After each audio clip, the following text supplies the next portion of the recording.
को जानने के लिए उसका विचार और स्वरूप का परिचय देने वाली पुस्तिका है। इसमें कुल 12 लेखों का संग्रह है। पुनरुत्थान विद्यापीठ की स्थापना 2012 में हुई थी। उसके पश्चात जुलाई 2013 से लेकर जून 2014 तक हर माह में एक लेख, ऐसे 12 लेखों का यह संग्रह है। पुनरुत्थान विद्यापीठ जो कुछ मूल्य प्रस्तापित करना चाहता है, उसके कुछ बिंदु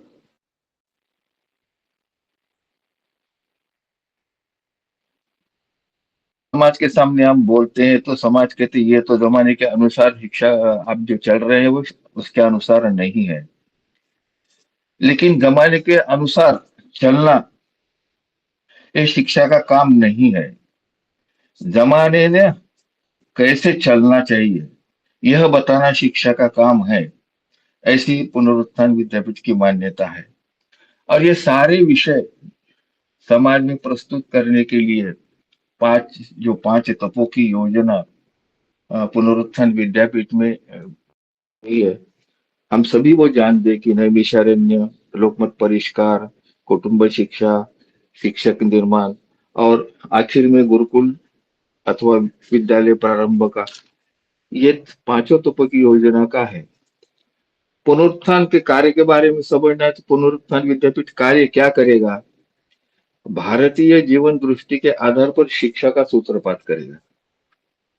शास्त्रों के विषयों का अध्ययन और युगानुकूल प्रस्तुति करना, अध्ययन और चिंतन के आधार पर नया साहित्य निर्माण करना, उसके लिए विद्वानों का ध्रुवीकरण करना, शोध विषयों की सूची बनाना, अलग अलग विषयों के संदर्भ ग्रंथ तैयार करना, विद्यार्थी, शिक्षक, अभिभावक, सर्वजन समाज के लिए उपयोगी साहित्य का निर्माण करना, विद्वत गोष्ठी, अध्ययन वर्ग, कार्यशाला, शोध पत्रिका, इसका प्रकाशन इत्यादि कार्य करना, ये पुनरुत्थान का प्रारंभिक कार्य है।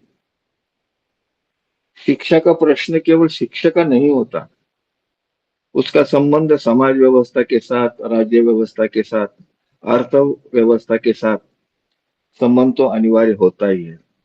तो इन तीनों ही व्यवस्थाओं का भारतीय संदर्भ में विचार करना और उसकी प्रस्तुति करना, ये भी पुनरुत्थान का कार्य का ही एक भाग है।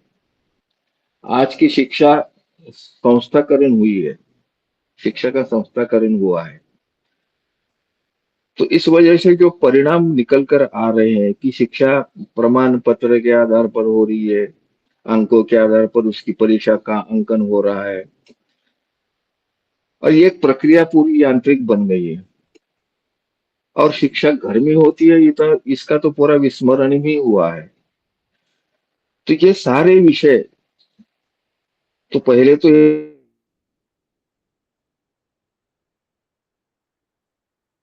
ये ऐसा एक समाज में बना हुआ है। सबसे पहले तो शिक्षा को संस्थाकरण से मुक्त करना होगा। कुछ चरणबद्ध कार्यक्रम पुनरुत्थान विद्यापीठ चाहता है, उसमें ये शिक्षा का संस्थाकरण से मुक्त करना, शिक्षा का अर्थार्जन से संबंध विच्छेद करना। ऐसे हम अर्थनिरपेक्ष शिक्षा की बात करते हैं। शिक्षा को स्वेच्छा, स्वतंत्रता और स्व अनुशासन के इससे जोड़ना। शिक्षा अनिवार्य नहीं है, सर्व शिक्षा अभियान चलते हैं, अनिवार्य शिक्षा बनाई जाती है, लेकिन शिक्षा को स्वेच्छा से, स्वतंत्रता से और स्व अनुशासन से जोड़ना, ये भी पुनरुत्थान का एक चरणबद्ध कार्यक्रम रहेगा।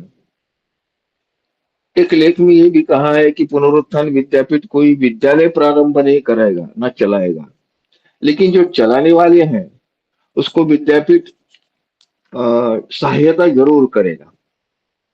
तो इसके लिए कुछ उपक्रमों की भी चर्चा कई लेखों में की गई। उपक्रम इस प्रकार होंगे: समग्र विकास पाठ्यक्रम का भी शिशु वाटिका के लिए बनाया हुआ है। समर्थ भारत प्रकल्प का भी इसमें उल्लेख है। अगर राष्ट्र को समर्थ बनाना है तो प्रजा समर्थ चाहिए। तो ये दो प्रकार से हो सकती है, शिक्षा और जन्मगत संस्कार के आधार पर।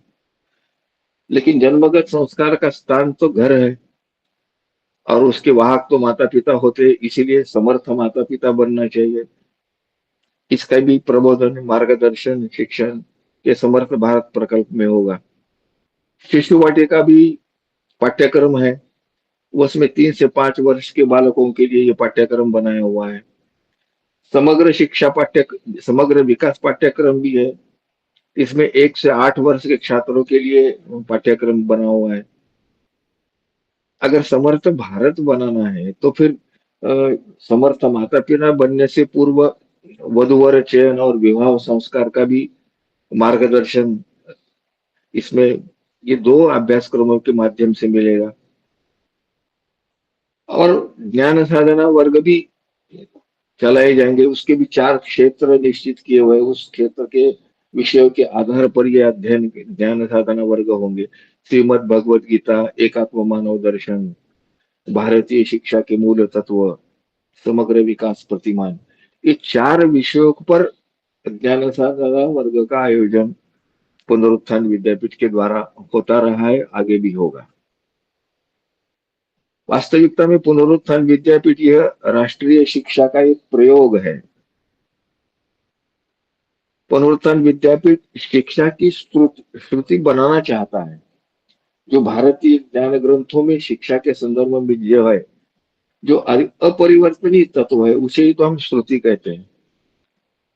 तो लेकिन जो स्मृति है, वो स्मृति को बनाने का काम युगानुकूल ये पुनरुत्थान विद्यापीठ का रहेगा, ऐसा भी एक लेख में है।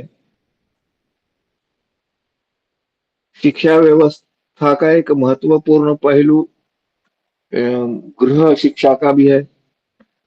जब हम गुरु गृहवास का भी विचार करते हैं गुरुकुल में, तो उसके बारे में भी एक लेख में उसका विषय पूरा आया हुआ है। आज जो करियर के पीछे लगे हुए हैं, तो करियर से तात्पर्य क्या होता है, उसका सही अर्थ क्या है? केवल अर्थार्जन करना ये उसका मतलब नहीं है। तो कोई महत्वपूर्ण कार्य जो सबके लिए उपयोगी है, उस कार्य को अपना जीवन लक्ष्य बनाने को करियर कहते हैं। लेकिन आज केवल अर्थार्जन के पीछे सब करियर को समझ रहे हैं। एक लेख में पुनरुत्थान विद्यापीठ का कार्यक्षेत्र के बारे में भी उल्लेख है। पुनरुत्थान विद्यापीठ का कार्यक्षेत्र संपूर्ण भारत देश रहेगा, लेकिन उसका संदर्भ वैश्विक रहेगा, ऐसा भी उल्लेख है। पुनरुत्थान विद्यापीठ की कार्य पद्धति वैचारिक रहेगी, लेकिन व्यवहारिक स्वरूप भी रहेगा। कोई भी व्यापक कार्य जब प्रारंभ होता है, तो वो दो प्रकार से होता है। एक होता है कि पहले खंड खंड में किसी चीज का विचार करो, और फिर उसे आगे बढ़ाते बढ़ाते बढ़ाते वो उसका व्यापक स्वरूप बन जाता है। तो एक पद्धति किसी भी व्यापक कार्य के लिए होती है। तो दूसरे एक पद्धति ऐसी होती है कि किसी भी कार्य का समग्रता से विचार करना, उसकी योजना बनाना, और फिर एक एक अंश को लेकर कार्य प्रारंभ करना। पुनरुत्थान विद्यापीठ इस दूसरे पद्धति के कार्य करना अपेक्षित रखता है कि पहले समग्रता में विचार करो, फिर उसके बाद कुछ छोटे छोटे बिंदु के उसके आधार पर कार्य का प्रारंभ करो। जैसे कि हमने देखा है कि हमारी जो पंच तत्वों की योजना है, वो इसी का है, समग्रता में पहले विचार करना, फिर छोटे छोटे कार्य प्रारंभ करना। समग्रता ही पुनरुत्थान विद्यापीठ के कार्य का मूल मंत्र है, हम यहाँ कह सकते हैं। भारतीय जीवन रचना में भी पहले दर्शन किया है, फिर उसका निरूपण किया है, और उसके बाद कृति है। ये त्रिसूत्री किसी भी विशाल कार्य खड़ा करने की है, और यही सनातनता है। दर्शन, निरूपण और कृति, ये पुनरुत्थान विद्यापीठ का इस 12 लेखों में भी उसकी कार्य पद्धति कैसी रहेगी, उसका वैचारिक पक्ष कैसा रहेगा, आज तक उन्होंने क्या क्या किया है, इसका है। आज हम 2025 में हैं। ये लेखों का संग्रह 2012 के पश्चात, यानी पुनरुत्थान विद्यापीठ की स्थापना के पश्चात उसका कार्य स्वरूप कैसा होगा इसके बारे में लिखी हुई ये पुस्तिका है। हम सभी कार्यकर्ता इसीलिए इसे जानना आवश्यक है, इसलिए आज अभ्यास वर्ग के लिए ये विषय था। धन्यवाद।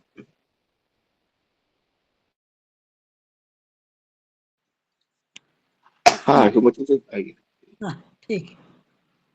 बहुत अच्छा पुस्तक का परिचय दिया। सभी पुनरुत्थान विद्यापीठ की सहायता से कौन से उपक्रम लोग चला रहे हैं? जी, नमस्ते सभी को।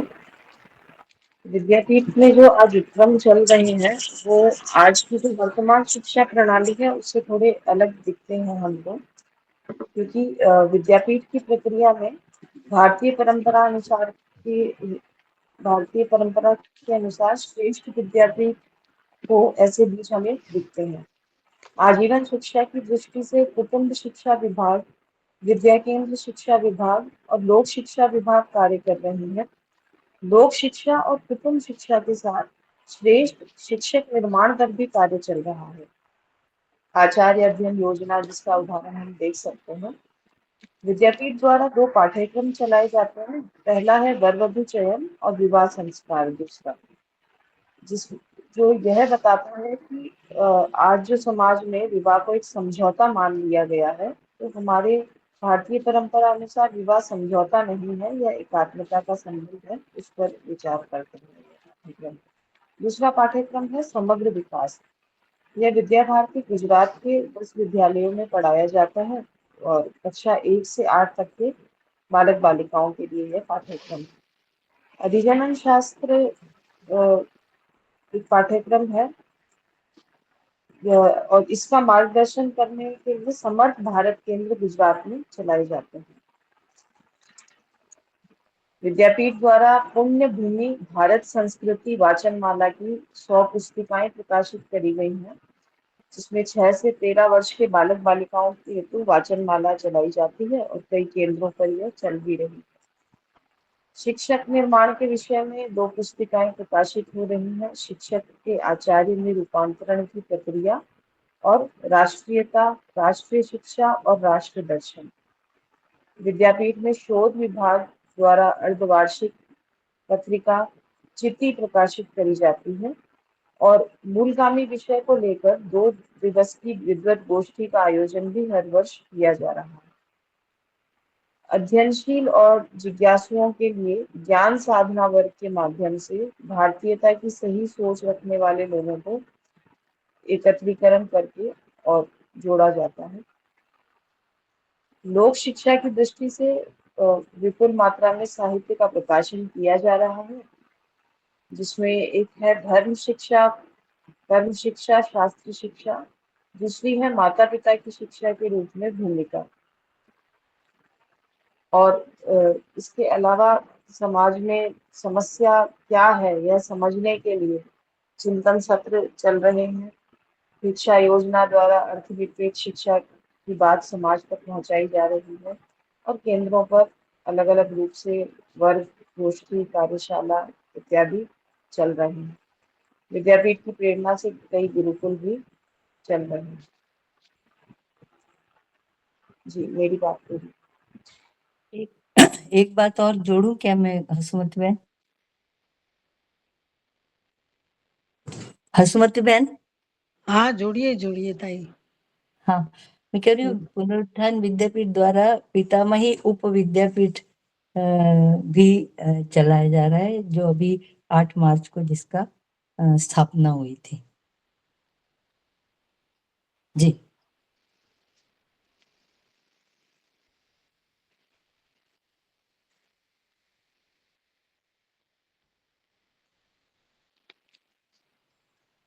अभी सबके लिए जिसको उत्तर देना है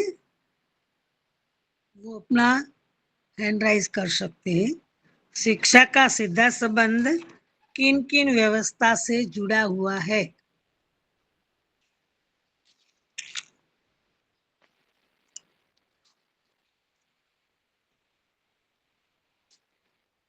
समीर जी, समीर जी,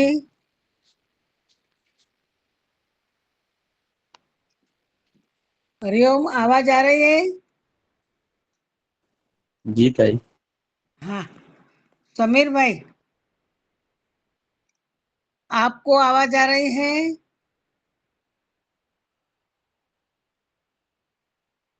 ठीक है, चलो, तो नहीं सुनाई दे रहा है। आप में से किसी को प्रत्युत्तर देना है? शिक्षा का सीधा संबंध व्यवस्था की किन बातों से जुड़ा हुआ है?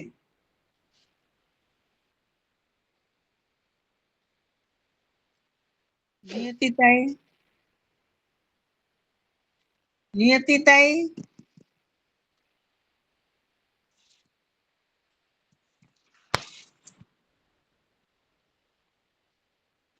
आ रही हूँ, 1 मिनट।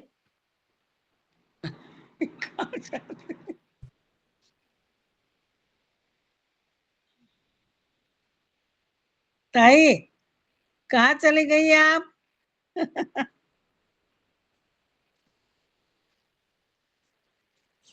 दास संबंध समाज व्यवस्था व्यवस्था, अर्थव्यवस्था और शासन व्यवस्था से है। समाज व्यवस्था इको आ रही है इसमें, मैं बोल रहा हूँ तो आवाज।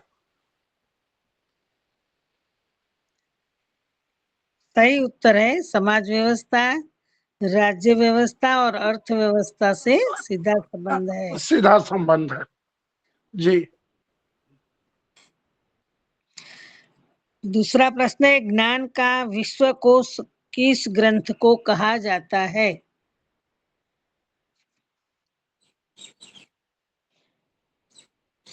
वेद ग्रंथ। जी नहीं, वेद ग्रंथ को। नहीं ताई, भागवत गीता।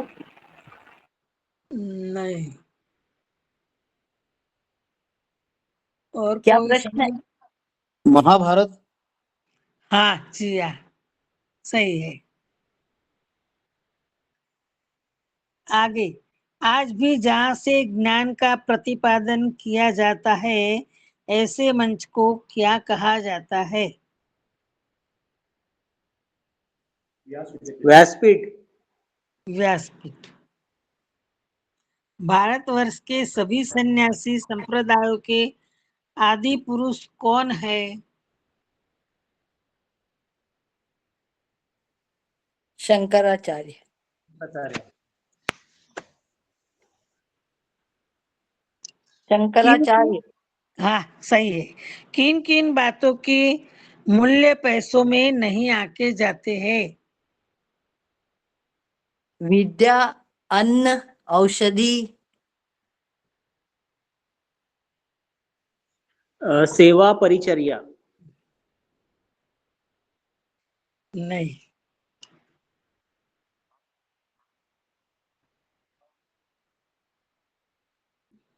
वो सब बेची नहीं जाती है, ऐसी चीजें है। प्रश्न ऐसा है, किन किन बातों की मूल्य पैसों में नहीं आके जाते हैं? तो इसमें ज्ञान, प्रेम और भावना, इन 3 बातों के मूल्य पैसों में नहीं आके जाते। हमारे देश में तप की कितनी अवधि मानी जाती है? 12 वर्ष। 12। हाँ, सही। अब अगला प्रत्युत्तर जिसने अभी तक नहीं दिया है वो देंगे, जिसने दिया है वो नहीं बोलेंगे, ठीक है? 5 तपों में सबसे पहला तप कौन सा है? नैमिषारण्य। सही उत्तर है। पुनरुत्थान विद्यापीठ का कार्य किसके आदर्श पर चल रहा है? एकात्म मानव दर्शन। जी नहीं,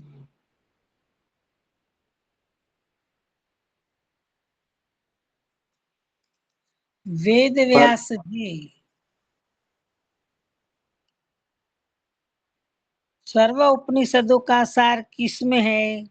अब भगवत गीता में। संतोष जी उत्तर देंगे। जी ताई, भैया बता दिए इसमें भगवत गीता। हाँ मुझे ठीक। पता नहीं था। ताई ताई भगवत गीता नहीं, श्रीमद् भगवत गीता है। हाँ ठीक है, श्रीमद् भगवत गीता बोला जाता है पूरा। अब मेरा प्रश्न रामचंद्र जी से है, वो प्रत्युत्तर देंगे। पुनरुत्थान विद्यापीठ ने शिक्षा में आमूल परिवर्तन के लिए जो योजना बनाई उसको सविस्तार समझाइए। रामचंद्र जी। जी जी। शिक्षा में जो आमूल परिवर्तन विद्यापीठ ने योजना की है, उसमें विद्यापीठ एक ऐसी कल्पना करता है समाज की, जहां अर्थार्जन के लिए किसी को नौकरी नहीं करनी पड़ेगी, अर्थार्जन के लिए शासन के प्रमाण पत्र की आवश्यकता नहीं पड़ेगी। तो इस तरह आमूल परिवर्तन करने के लिए विद्यापीठ ने समय के दृष्टि से देखें तो 5 तपों की, एक तप तो 12 वर्ष का होता है, तो 5 तपों की योजना बनाई है और 60 वर्ष की ये कुल योजना है। तो उसमें जैसे अभी कहा, पहला तप है नैमिषारण्य, दूसरा तप है लोकमत परिष्कार, तीसरा तप है कुटुंब सुदृढ़ीकरण, चौथा तप है शिक्षक निर्माण और पांचवा उसके बाद गुरुकुलों की स्थापना। तो इस तरह ये 60 वर्ष की योजना बनी हुई है और इस तरह शिक्षा में आमूल परिवर्तन हम करते रहेंगे, ऐसा विद्यापीठ का कार्य शुरू हुआ है। तो उसमें कार्य के आधार पर और 3 मुद्दे ध्यान में रखे गए हैं। विद्यापीठ ये स्वायत्त होगा, यानी शासन की मान्यता उसको आवश्यकता नहीं, शासन के विरोधी तो नहीं है, लेकिन शासन की मान्यता की आवश्यकता नहीं लगे, समाज की मान्यता चाहिए और समाज उसको हमेशा सहायता करे, इस तरह वो स्वायत्त हो। और दूसरा, अर्थनिरपेक्ष शिक्षा होनी चाहिए, ये सिद्धांत विद्यापीठ ने मान लिया है, मान्यता है। और तीसरी बात ये कि विद्यापीठ में जो आदान प्रदान होगा वो केवल भारतीय ज्ञान के आधार पर विद्या दी जाएगी, ली जाएगी। तो इस तरह कार्य के आधार पर हमारा विद्यापीठ चलेगा और शिक्षा में इस तरह हम आमूल परिवर्तन के लिए सिद्ध हो गए हैं। प्रथम तक तो नैमिषारण्य पूर्ण हुआ है 2004 से 2015 तक और आगे अभी चल रहा है वो लोकमत परिष्कार चल रहा है। तो लोकमत परिष्कारों में हम समाज के विद्वान जो है उन्हें उनका ध्रुवीकरण, उनके ज्ञानों का ध्रुवीकरण करके जो हमारे पास ज्ञान आया है वो लोक में प्रसारित प्रचारित हो, इस कार्य पर हम अभी ध्यान दे रहे हैं। आगे चलकर हमारा मुख्य उद्देश्य रहेगा तो कुटुंब सुदृढ़ीकरण, वो 2028 से 2039 तक चलेगा। और कुटुंब सुदृढ़ीकरण में हम मानते हैं भारतीय विचारधारा में कुटुंब हमारा एकक रहेगा, ना व्यक्ति रहेगी। तो कुटुंब सुदृढ़ीकरण होना ये हमारे पहली आवश्यकता है और उसके बाद हमारा समाज एकीकृत एकात्म रहेगा। तो इसके लिए कुटुंब सुदृढ़ीकरण की योजना हमारी आगे चलेगी और शिक्षक निर्माण तो होना ही चाहिए। उसके लिए हमने 2040 से 2051 तक का योजना हमने योजना बनाई है और आखिर 2064 तक 5वां तप 2052 से शुरू होगा, वो होगा गुरुकुल की स्थापना और 2064 में होगी स्वप्न सिद्धि। जी ताई। बहुत बढ़िया। आचार्य किसे कहते हैं? अभी तक जिसने प्रत्युत्तर न दिया है, सावड़ेकर जी।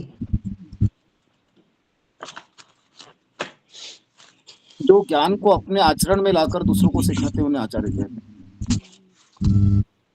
जो शास्त्र के उसका तात्पर्य जानते हैं और उसका आचरण करवा सकते हैं और खुद भी आचरण करते हैं, उसे पहले खुद करते हैं आचार्य। और फिर दूसरों से। श्रुति और स्मृति किसे कहते हैं? श्रुति और स्मृति किसे कहते हैं? डॉक्टर भरत भाई, आप भी प्रत्युत्तर दे सकते हैं।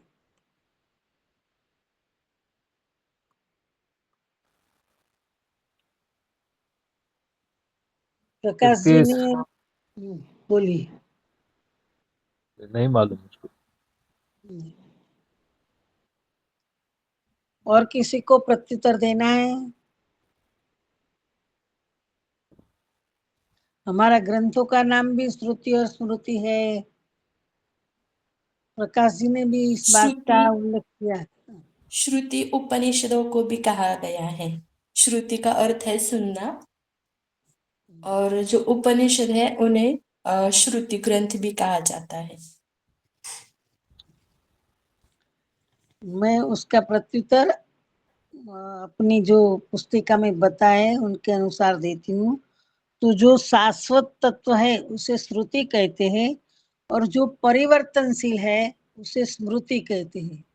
इसीलिए पुनरुत्थान विद्यापीठ, जिसमें जो श्रुति है उसमें तो कुछ परिवर्तन नहीं करना है क्योंकि वो शाश्वत है, और जो परिवर्तन युगानुकूल हम बोलते हैं ना, जिसमें परिवर्तन की आवश्यकता है, इसमें परिवर्तन करना चाहिए, वो स्मृति है।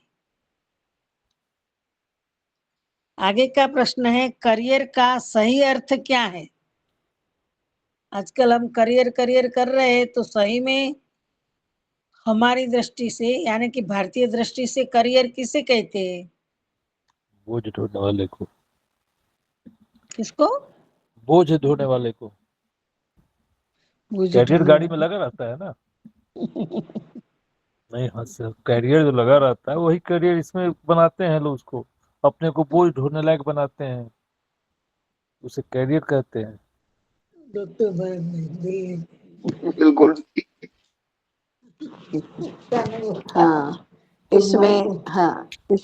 इसमें थोड़ा विभ्रम निर्माण हुआ है। जो बोझ ढोने वाला होता है उसका स्पेलिंग है CARRIER। कैरी करना माने ले जाना, वो ले जाने वाला जो होता है वो कैरियर होता है। और ये जो करियर है, आज हम जिसको कारकीर्द बोलते हैं, वो है CAREER, करियर। तो ये CAREER वाला जो करियर है उसकी बात हो रही है। वो करियर जो कैरी करने वाला होता है उसकी बात नहीं हो रही है। तो इस करियर का माने हमारी इंजीनियर की करियर में, पूरे जीवन भर के डॉक्टरी करियर में ऐसी बात तो कभी नहीं सुनी। हमने प्रोफेसरी की पूरा जीवन भर, हमारे इस करियर में, पूरे करियर में ऐसा अनुभव कभी नहीं आया। उस करियर की बात हो रही है।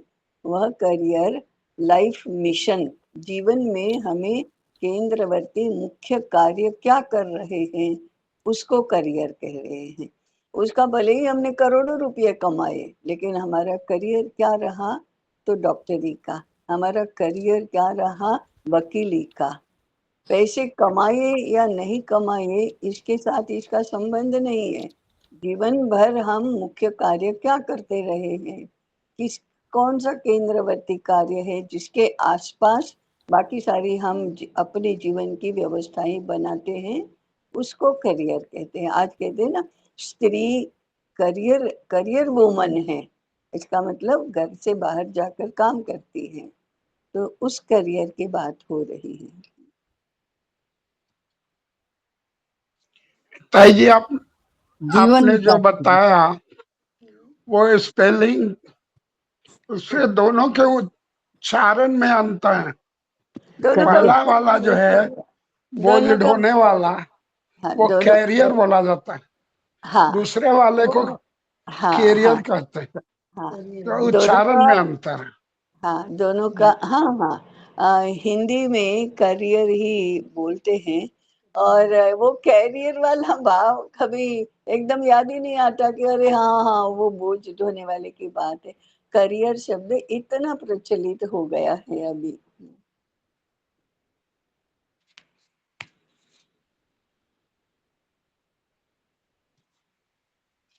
तो करियर का सही अर्थ यही है कि जो व्यक्ति है वो महत्वपूर्ण और सबके लिए उपयोगी कार्य को अपना जीवन कार्य बनाए, उसे करियर कहते हैं।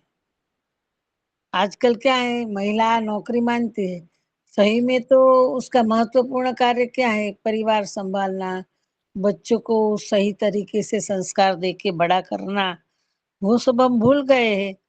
तो वो परिवार को भी उपयोगी नहीं हो रही है, उसका जो जीवन कार्य है वो भूल रहे हैं। तो किसी भी व्यक्ति का जीवन कार्य बहुत महत्वपूर्ण होता है, सबके लिए जो उपयोगी होता है, वो काम को महत्व दे, वही करियर है। हाँ, पुनरुत्थान विद्यापीठ के सामने कौन सा कार्य चुनौती के रूप में खड़ा है? आज हम शिक्षा में काम कर रहे हैं, भारतीयकरण करना, शिक्षा का भारतीयकरण करना। भारतीयकरण करना वो हमारा कार्य है, लेकिन चुनौती क्या है सामने? जैसे कि तक्षशिला विद्यापीठ वो चल रही थी, तो वो तो अपने हिसाब से काम करना वही उनका एक दायित्व था, चुनौती नहीं थी, इसीलिए सरलता से हो रहा है। हमारे सामने आज चुनौती है, कौन सी चुनौती है? पश्चिमीकरण की। हाँ, शिक्षा का जो अभारतीयकरण है, जो सभी स्थान पर है, पूरे जीवन में, चाहे वो खान पान हो, चाहे वो पैरवेश हो, शिक्षा हो, अर्थव्यवस्था हो, राज्य व्यवस्था हो, कोई भी, सभी स्थान पर अभारतीयता बहुत घर कर गई है। उसको हटाना सबसे बड़ी चुनौती है। हाँ, मतलब उसका आज भारतीयकरण ही करना है ना। हाँ, करना तो भारतीयकरण है, लेकिन भारतीयकरण करना सरल कब होता है? जब ये सब नहीं होता है तब हो जाता है, कोई कोई स्थान पर होता है। तो आजकल तो सभी स्थान पर अभारतीयता है, इसको हटाना ये आज पुनरुत्थान विद्यापीठ के सामने बहुत बड़ी चुनौती है। समस्या। शासन की मान्यता नहीं लेना, इसका अर्थ क्या होता है राजेंद्र जी?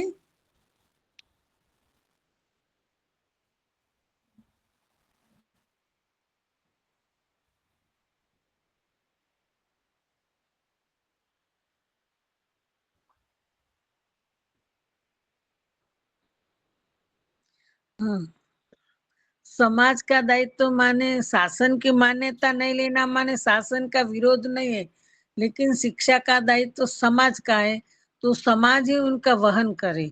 वरना आज क्या है, समाज की भी क्षमता कम होती जा रही है, वो अपने जिम्मे कुछ लेना ही नहीं चाहता है। तो समाज अपनी स्वायत्ता से शिक्षा में कार्य करे।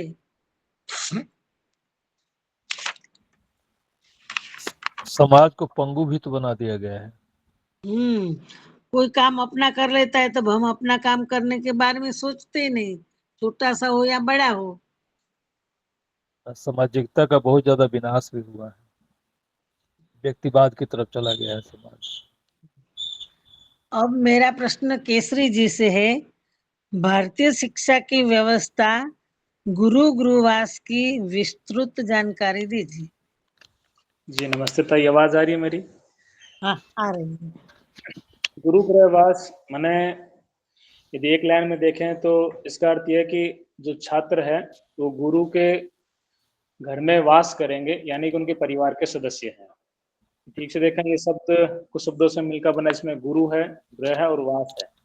वास मतलब साथ साथ रहना, कहाँ? धर्म है।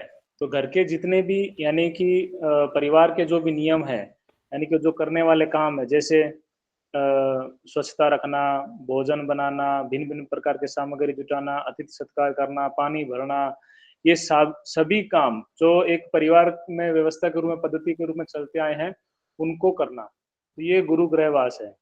दूसरा कि इसमें एक शब्द है गुरु, तो जब तक वो परिवार में साथ रहेंगे, गुरु के सानिध्य में रहेंगे, तो गुरु का जो कुल है वही उनका कुल माना जाएगा। तो जो गुरु का कुल है वही छात्र का कुल होगा। तो साथ में भी दिखता है कि जो परिवार में अन्य सदस्य हैं, जो अन्य आचार्य हैं, उनकी पत्नियां भी हैं, तो वो भी गुरुकुल की सदस्य हैं। तो एक सदस्य होने के नाते गुरु परिवार के जितने भी काम हैं उसमें सहभाग करना, उसमें अपनी आप भागीदारी देना, ये एक इसकी एक बात है। तो दैनंदिन जीवन के जितने भी सारे काम हैं वो मतलब करना, ये गुरुकुल का पहला लक्षण है। इसमें कोई बात भी आती है, जब घर के सारे काम, दैनंदिन काम निपट जाएं, वो सारे काम हो जाए, उसके पश्चात समय बचता है और गुरु को लगता है कि मुझे अब थोड़ा वेद अध्ययन करवाना है। यदि उनको लगता है समय है तो गुरु वेदाध्ययन करवाएगा। लेकिन आज के वर्तमान समय में देखें, अभी वर्तमान परिप्रेक्ष्य में देखें कि इसका उलट चल रहा है। मतलब जो अभिभावक, उनका ऐसा मानना रहता है कि ये काम तो कोई भी कर लेता है, कोई भी कर सकता है, पैसे लेकर करवा लो, किसी और से करवा लो, ऐसा अभी के समय में चल रहा है। तो ये भी लोग सोचते हैं फिर गुरुकुल जाने का क्या, माने वो वेदाध्ययन के और पुस्तकों को, पोथी को पढ़ना ही केवल उसका मान रहे गुरुकुल जाने का कहते हैं। बल्कि सही मायने में देखने के लिए जाएं तो जो पुस्तक की शिक्षा यदि वो जीवन से नहीं संबंधित है तो वो निरर्थक है, उसका कोई अर्थ ही नहीं है। ये बात चूंकि गुरु जानते हैं, इसलिए जीवन से संबंधित जितने भी दैनंदिन कार्य है उनके साथ साथ ये चीज चलती है। तो प्राथमिकता में क्या रहता है, शिक्षक जीवन की शिक्षा, ये प्राथमिकता पर आ जाता है। और इसमें दैनंदिन काम का बहुत बड़ा एक सहयोग एक बड़ा एक महत्वपूर्ण माध्यम है। तो काम करते करते, जीवन जीते जीते ही काम करना और जीना सीखा जाता है, ऐसा गुरुकुल, गृह गुरुकुल वास में होता है। जिसमें साथ साथ में ये चरित्र निर्माण और कार्य कुशलता इस शिक्षा क्रम का प्रमुख बात रहती है। और वेदाध्ययन का अर्थ रहता है सीधा सीधा शास्त्र शिक्षा। तो गुरुकुल की ठीक से देखें तो गुरुकुल की जो शिक्षा है वो जीवन शिक्षा है, और ये गुरुकुल में ये नियम लागू होता है। तो यदि ठीक से देखें, आज के समय में श्रम करना और अन्य काम करना वो है की दृष्टि से देखा जाता है, उनको हटाकर श्रम की प्रतिष्ठा करना और विद्यालय जो या गुरुकुल है उसके संचालन में आचार्य और छात्रों का सहभाग होना, ये बड़ी महत्वपूर्ण और जरूरी बात, आवश्यक बात हो जाती है। तो जहाँ गृह गुरुकुलवास में दैनंदिन काम हो, साथ साथ में पुस्तकों का शिक्षा हो, यानी वेदाध्ययन भी हो, वह गृह गुरुकुलवास में रहता है। और पुनरुत्थान विद्यापीठ भी देखें तो ये जो शब्दों का घालमेल हो गया है, जो शब्द का अनर्थ हो गए हैं या शब्द कुछ विपरीत अर्थ हो गए हैं, उनको ठीक करना, सही अर्थ करना और उनका जो संदर्भ है वो फिर से प्रस्तावित करना, इसके लिए पुनरुत्थान विद्यापीठ प्रयास कर भी रहा है। तो इसके लिए विद्यापीठ देश भर के जितने विद्वान हैं और जो शिक्षा क्षेत्र में काम कर रहे हैं, जो नए नए प्रयोग कर रहा है, उनको भी सहयोग करने के लिए आतुर भी रहता है और करता भी रहता है। तो ये भी कहा है कि हमारा जो पुनरुत्थान विद्यापीठ है उसके साथ वैज्ञानिक रूप से जुड़ने की कोई आवश्यकता नहीं है। अपने स्थान पर जो भारतीय शिक्षा का भारतीयकरण हो, उसका सही शब्दों का सही अर्थ हो, उसकी जो संदर्भ वो ठीक से प्रस्तावित हो, अपने अपने स्थान पर करे और उसकी जो पद्धति है वो ठीक से जाने, ऐसा जो भी कर रहा है पुनरुत्थान विद्यापीठ उसको सहयोग करता रहा है और आगे भी करता रहेगा। जी, तो गुरु गृहवास में मेरी तरफ से इतनी बात थी। बहुत बढ़िया। आगे का मेरा प्रश्न है, घर किसका रक्षक है? जिसे हम परिवार बोले, घर बोले, तो घर किसकी रक्षा करता है? संदीप कुल जी, परंपरा। वो तो है ही, लेकिन राष्ट्र के संदर्भ में और क्या है? धर्म सच्चाई। संस्कृति। हाँ, संस्कृति।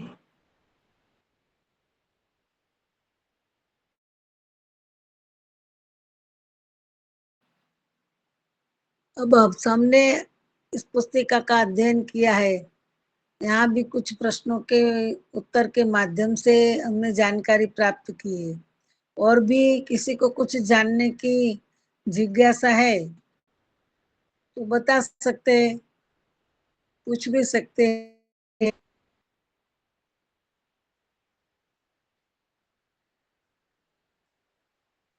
किसी को कुछ पूछना है तो पूछ सकते हैं।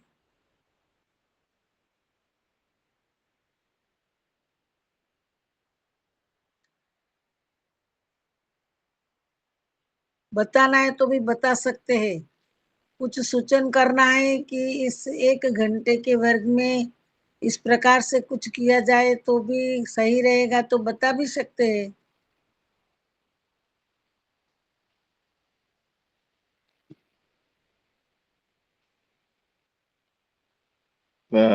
ताई भाई एक पूछना चाहता हूँ ताई। हाँ पूछिए।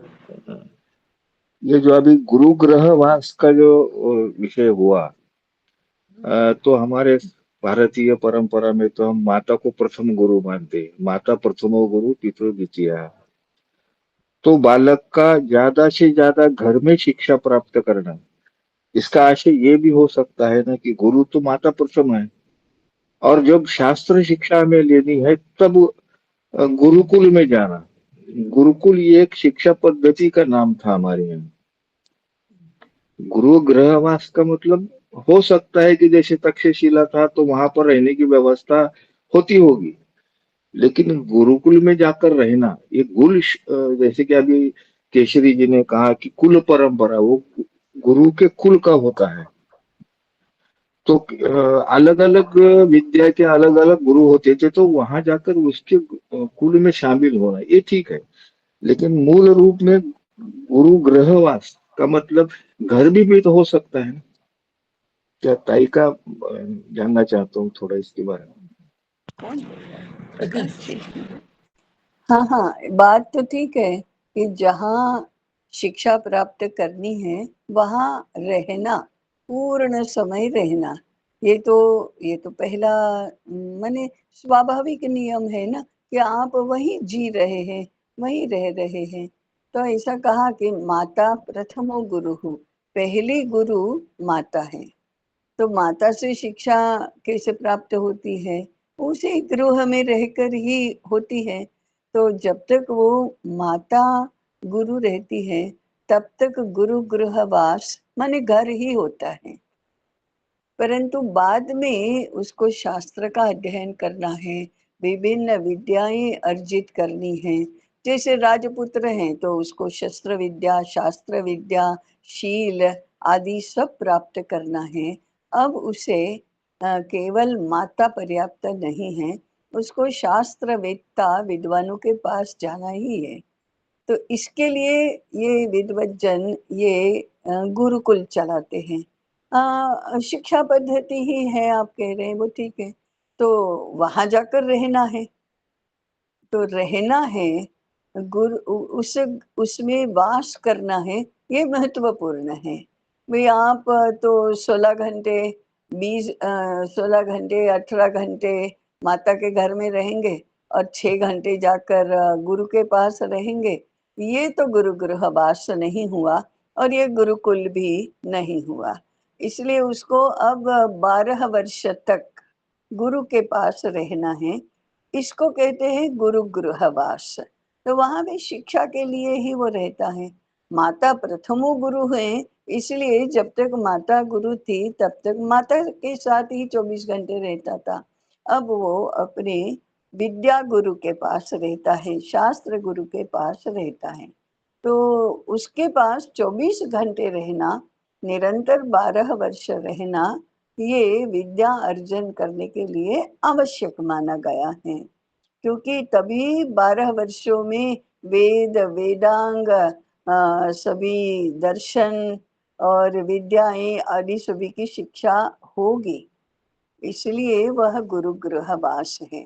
अब गुरु का कुल माने जो अभी आपने भी सही अर्थ किया ना, विभिन्न प्रकार की विद्याएं प्राप्त करने के लिए वो जहाँ प्राप्त होंगी वहीं पर जाकर रहना होगा, इसलिए गुरु का कुल बनता है। प्रत्येक गुरुकुल की, अब हम कोई छोटे बच्चों के गुरुकुल की बात नहीं कर रहे हैं, हम तो बड़े बड़े जो विद्या केंद्र है उनको भी गुरुकुल यदि कहेंगे तो तक्षशिला और नालंदा का ही अगर आप उदाहरण लेंगे तो नालंदा बौद्ध विहार था और तक्षशिला सनातन विद्या का केंद्र था। तो इतना अंतर तो आएगा ही कि वहाँ बौद्ध विहार में जीवन की शैली अलग है, शास्त्र भी कहीं विशेष प्रकार के हैं, जीवन की दृष्टि भी अलग है, और सनातन का इसमें उसमें शास्त्र अलग है, परंपरा अलग है। तो वो गुरुकुल माने उस कुल की विद्या, उस कुल में जो केंद्रवर्ती है वह विद्या। आनुषंगिक विद्या ही तो नालंदा तक्षशिला दोनों में समान है। गुणशिला विद्यापीठ केवल स्त्रियों के लिए था ये विद्यापीठ। अब वहाँ का जो कुल होगा उसकी कुल परंपरा अलग होगी, वहाँ की शिक्षा ही अलग होगी, उसकी पद्धति ही अलग होगी। कोई एक विद्यापीठ है जिसका मैं नाम निश्चित नहीं बता सकती, विक्रमशिला है या और कोई, वो व्यायाम विद्यापीठ थी। कुंडीनपुर कह रही हैं कि वहाँ व्यायाम विद्यापीठ था, तो वहाँ व्यायाम ही केंद्रवर्ती विषय था। जैसे आज सव्यसाची गुरुकुल है, व्यायाम ही मुख्य विषय था। तो वहाँ का सब कुछ परंपरा, पद्धति, चर्या, जीवनचर्या, दिनचर्या सब अलग होगा। तो ऐसे गुरुकुल है और इसके लिए गुरु गृहवास ही करना होता है। माने व्यायाम विद्यापीठ में आप उसके अनुसार 24 घंटे का और 12 वर्ष का जीवन नहीं जिएंगे तो उस प्रकार की विद्या नहीं आ सकती। ऐसे ही आयुर्वेद का होगा, योग का होगा, अन्य विधि, संगीत का होगा। तो संगीत का यदि गुरुकुल है, विद्यापीठ है, तो आपको वहां जाकर सुर, ताल, लय, स्वर साधना इसके विश्व में ही श्वास लेना पड़ेगा, तभी वो विद्या अर्जित होती है। हमने कितने संगीतकारों के उदाहरण देखे हैं जो गुरु के घर में जाकर ही रहते थे और वहीं उनकी सेवा करते करते, भोजन बनाते बनाते, वहाँ की स्वच्छता कार्य करते करते संगीत सीखते थे।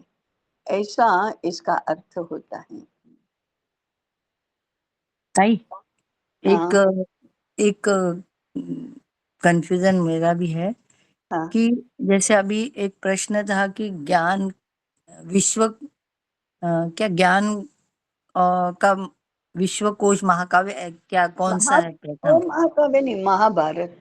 हाँ नहीं, तो वो ज्ञान का तो वेद ग्रंथ है वो तो, और महाभारत के भी पहले हुए हैं। हाँ तो वो हाँ, ज्ञान और महाकाव्य दो शब्दों से महाकाव्य नहीं है। नहीं, प्रश्न में था ना। क्या ज्ञान का विश्वकोश किस ग्रंथ को ज्ञान कहा का जाता है? विश्वकोश किस ग्रंथ को कहते हैं? महाभारत में वो ऐसा प्रथम ज्ञान का विश्वकोश किस ग्रंथ को कहते हैं? प्रथम है। प्रथम नहीं, ज्ञान का विश्वकोश किस ज्ञान ग्रंथ का को कहा विश्वकोश किस अच्छा, ग्रंथ को कहते हैं? तो वेद प्रथम ग्रंथ नहीं मानेंगे इसमें? प्रथम तो वेद, लेकिन वेद में पुराण नहीं है, वेद में ऐसी कथाएं नहीं है जो महाभारत में है, ऐसे उदाहरण नहीं है।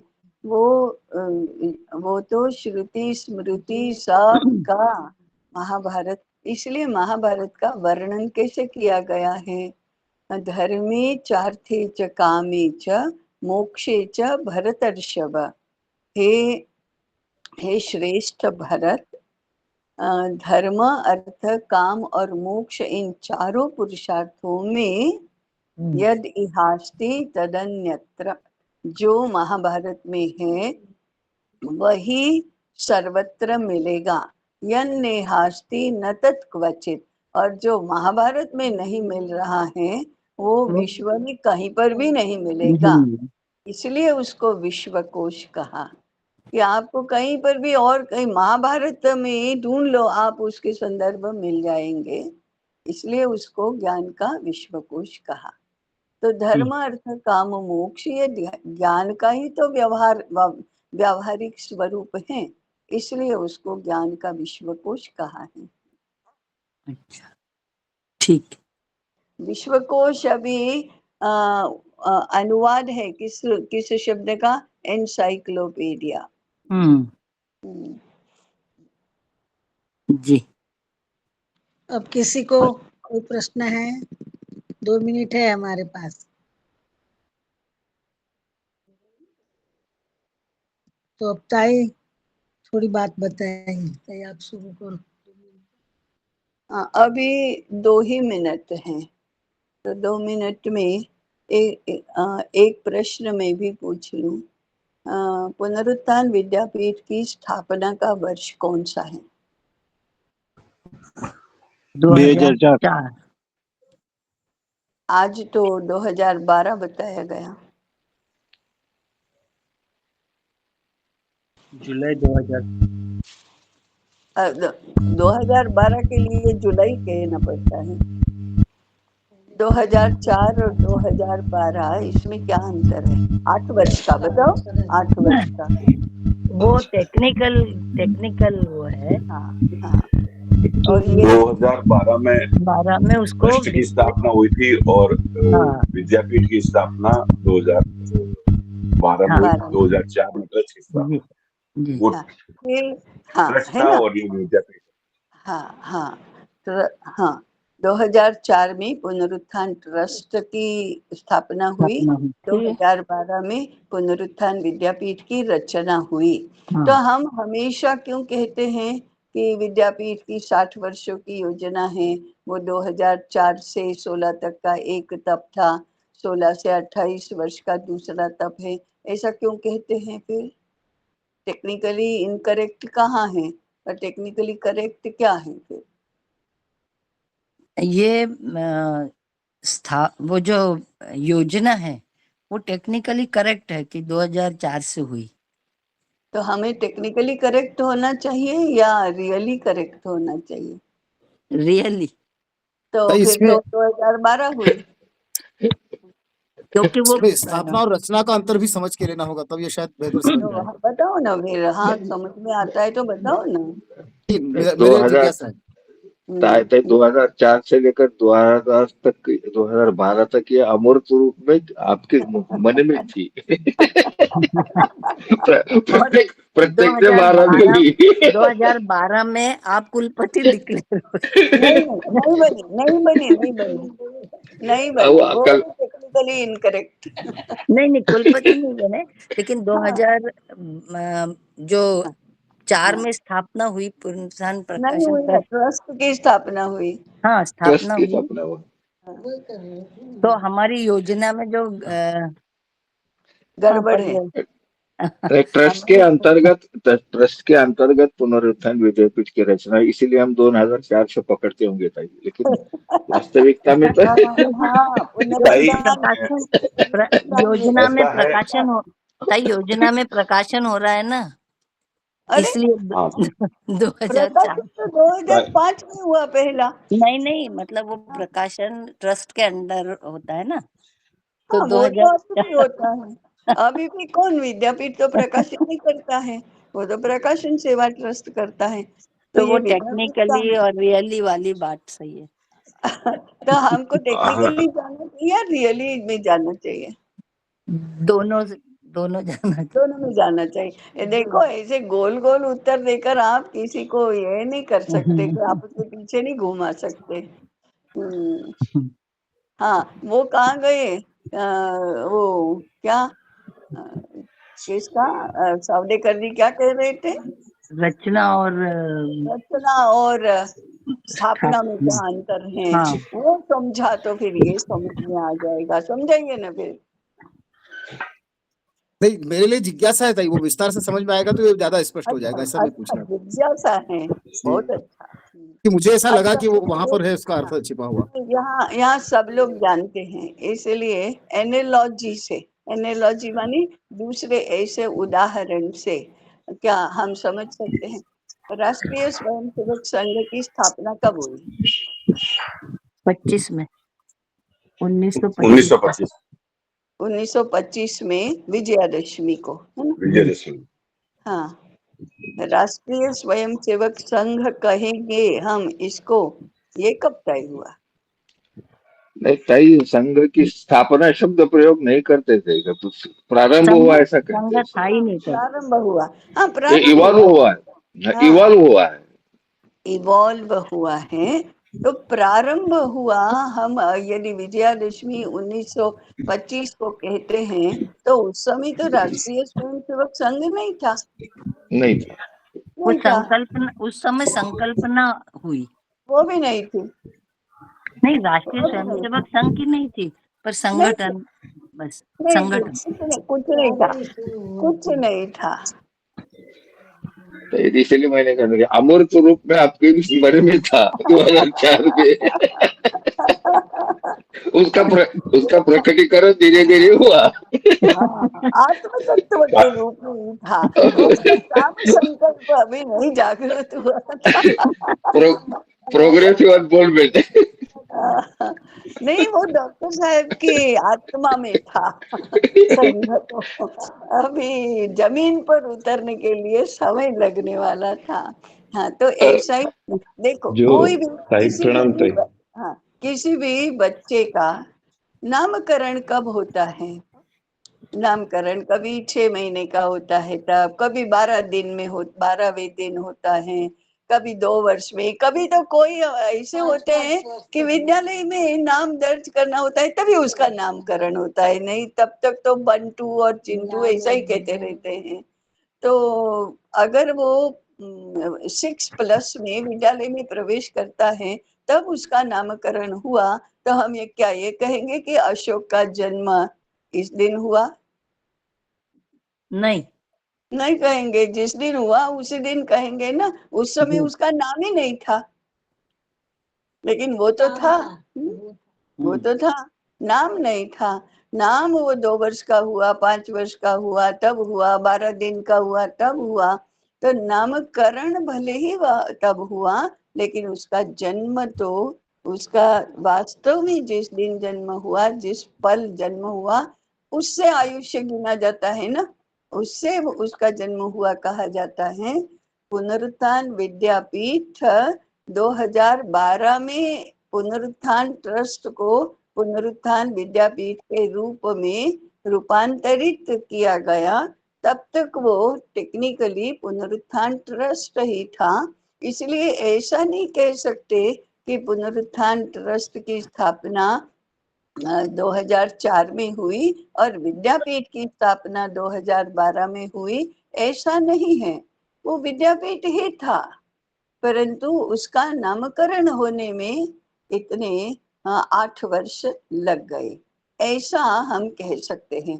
परंतु विद्यापीठ का करके जो काम है वो तो 2004 से ही कर रहे थे, हम पहले ही दिन से वही कर रहे थे।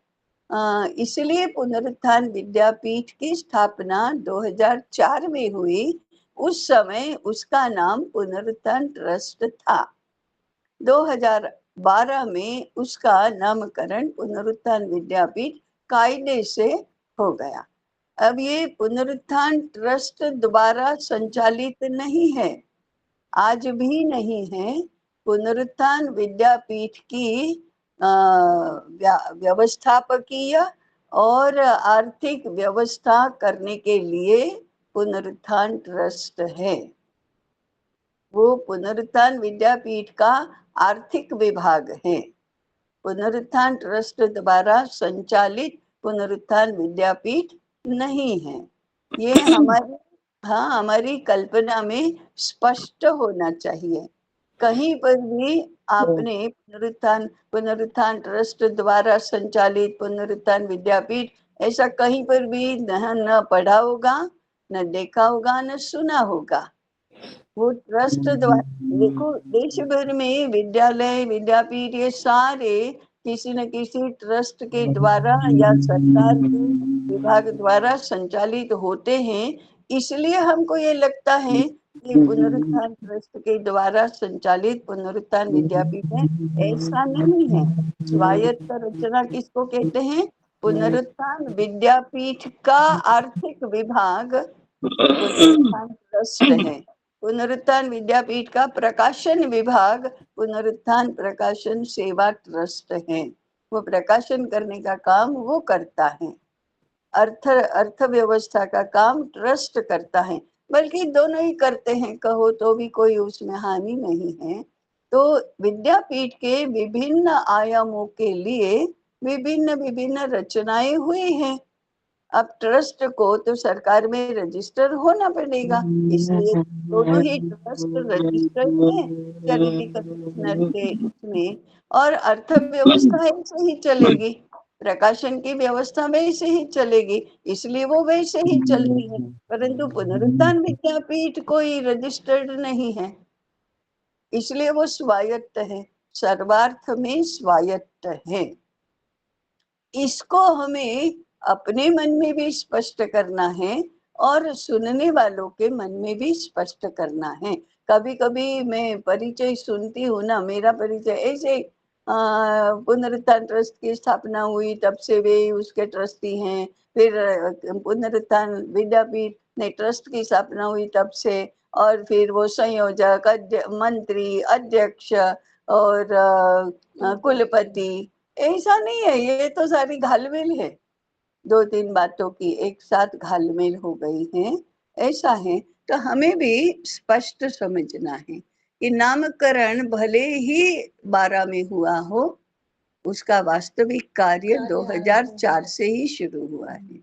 हाँ, ट्रस्ट तो 2004 में कायदे से शुरू हुआ ही है, क्योंकि वो रजिस्टर्ड संस्था है। तो उसके आज भी ट्रस्ट तो है, ट्रस्ट का और विद्यापीठ का कोई विरोध नहीं है, परंतु व्यवस्था की दृष्टि से पुनरुत्थान विद्यापीठ अपने आप में सर्वथा स्वायत्त है। उसकी व्यवस्था के लिए ट्रस्ट है, उसकी व्यवस्था के लिए प्रकाशन सेवा ट्रस्ट है। इसलिए आपने ग्रंथों में भी आप देखते होंगे, निर्माण एवं संकल्पना ग्रंथ की पुनरुत्थान विद्यापीठ है, परंतु प्रकाशन पुनरुत्थान प्रकाशन सेवा ट्रस्ट का है, क्योंकि उसमें खरीदी बिक्री ये सब करना होता है, और वो अकाउंट्स सारे ऑडिटेड होने चाहिए। चैरिटी कमिश्नर के प्रति हमने रिस्पॉन्सिबल रहना चाहिए, ऑडिट करवाना चाहिए। इसके लिए पुनरुत्थान प्रकाशन सेवा ट्रस्ट तो रजिस्टर्ड बॉडी होगी, उसके अकाउंट सारे ऑडिटेड होंगे। पुनरुत्थान विद्यापीठ स्वयं कोई खर्च नहीं करता है।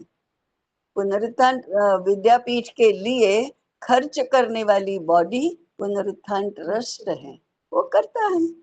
तो उसका तो अभी हमारा भिक्षा निधि किसके अकाउंट में जाएगा? पुनरुत्थान ट्रस्ट के अकाउंट में जाएगा। विद्यापीठ का कोई अकाउंट ही नहीं है, विद्यापीठ का कोई मान्यता क्रमांक नहीं है, रजिस्ट्रेशन का क्रमांक नहीं है। अब ये व्यवस्था आज बहुत ही माने एकदम भेजे में उतरती नहीं है, परंतु भारतीय व्यवस्था तो ऐसी ही होती है, तो हमको उसका उदाहरण स्थापित करना है। इसके लिए हमने ऐसा किया है, और जिसको जिसको जो जो भी करना है अगर ऐसा तो कर सकते हैं, वो कर सकते हैं ऐसा। तो अर्थव्यवस्था और प्रशासन की व्यवस्था वो उसकी अपनी पद्धति से चलेगी, परंतु किसके हिसाब से चलेगा? व्यवस्था सारी होगी वो किसके हिसाब से होगी? विद्यापीठ के हिसाब से होगी। पुनरुत्थान ट्रस्ट का अपना क्या काम है? अपना तो कोई काम नहीं है। पुनरुत्थान विद्यापीठ का ही काम ये दोनों ट्रस्ट कर रहे हैं। आवश्यकता पड़ी तो कोई तीसरा ट्रस्ट होगा। हाँ, इसमें जोखिम है।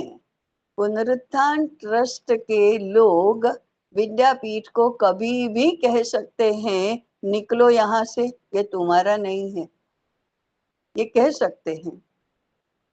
ये ज्ञानम विद्यापीठ का नहीं है। तो हेडगेवार भवन कौन सा संघ का है? वो तो जन कल्याण समिति का होता है या माधव ट्रस्ट का होता है, उसका नाश का होता है। संपत्ति संघ की नहीं है। यहाँ की एक भी चीज पुनरुत्थान विद्यापीठ के मालिकी की नहीं है। इसलिए वो कह सकते हैं वो आपका बैठक बैठक ये वर्ग वर्ग हटाओ, यहाँ से चले जाओ, तो जाना होगा। समझ में आ रहा है? तो ऐसी व्यवस्था कभी पागल लोग होंगे जो करेंगे? यार विद्यापीठ में इतना परिश्रम करते हैं, ये सब करते हैं और ट्रस्ट के लोग कल को कहेंगे कि चले जाओ यहाँ से। ऐसा कैसे हो सकता है? हाँ, ऐसा हो सकता है। तो रचनाएं ऐसे होती है।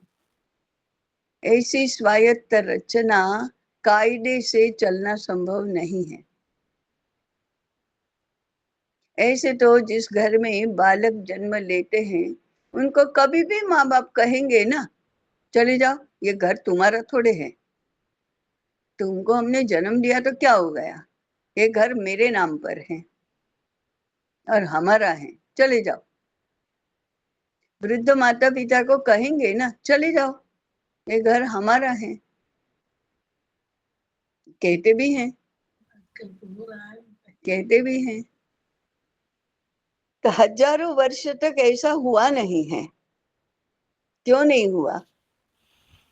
तो जो व्यवस्थाओं में स्वायत्तता होती है, परस्पर प्रतिबद्धता होती है, उसका स्वरूप कोई अलग ही होता है। तो ये सारी बातें जरा हम लोगों को अच्छे से समझनी चाहिए। तो विश्वास उसका आधार होता है। हाँ, होता है ना। तो विश्वास भंग कभी भी किसी भी पल हो सकता है, किया जाता है। हो सकता है। हाँ, हो सकता है। तैयार रहो नियति ताई।